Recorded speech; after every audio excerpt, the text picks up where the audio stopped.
Morning. देखिए chapter 13 कैसे हुआ अधिकार। प्राचीन काल की बात है। दानवों और देवताओं में अत्यंत शत्रुता थी।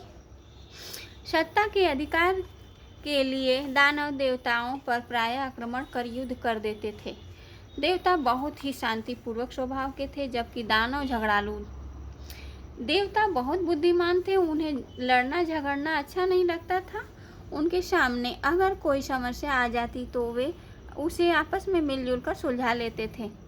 दानव मूर्ख थे, उनके सामने कोई समस्या होती तो वे लड़ने झगड़ने लगते थे। वैसे तो देवता अपनी बुद्धि के प्रयोग से जीत जाते थे, परंतु उन्हें लड़ना झगड़ना अच्छा नहीं लगता था। दानव यदि युद्ध में हार जाते तो चैन से नहीं बैठते थे। वे दोबारा युद्ध करने की योजना बनाने लगते थे। रोज रोज के युद्ध से परेशान होकर देवता विष्णु जी के पास गए और बोले, भगवान, हम रोज रोज के युद्ध से परेशान हो गए हैं, हमें गृह युद्ध खत्म करने का कोई उपाय बताइए। विष्णु जी बोले, ठीक है, आप चिंता मत कीजिए, मैं गृह युद्ध समाप्त करने का कोई उपाय सोचता हूँ। अगले दिन विष्णु जी ने दानवों को बुलाया और पूछा, आप लोग देवताओं के ऊपर आक्रमण क्यों करते हैं? दानव बोले, भगवान, स्वर्ग पर हमारा अधिकार है, देवताओं का नहीं।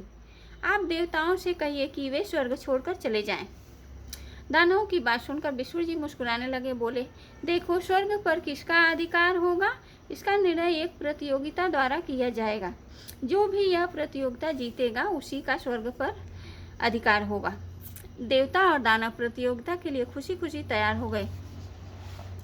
कुछ दिन पश्चात विष्णु जी ने एक प्रतियोगिता का आयोजन किया। फिर दोनों पक्षों के प्रतिनिधियों से कहा, इस प्रतियोगिता की 2 शर्तें हैं। पहली शर्त के अनुसार आप लोगों को बिना हाथ मोड़े ही भोजन करना होगा। दूसरी शर्त के अनुसार भोजन का स्थान अलग अलग होगा। प्रतियोगिता आरंभ हुई। देवताओं और दानवों को भोजन करने के लिए अलग अलग स्थानों पर बैठाया गया।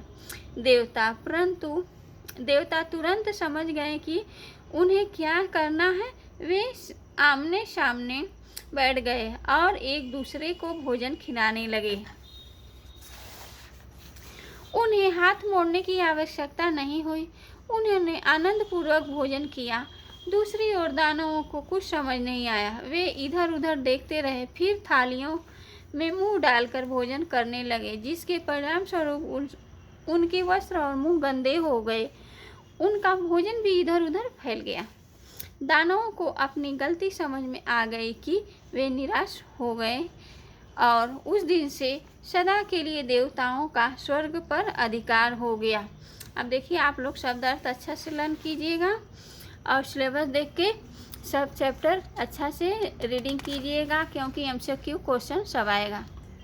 थैंक यू बच्चों।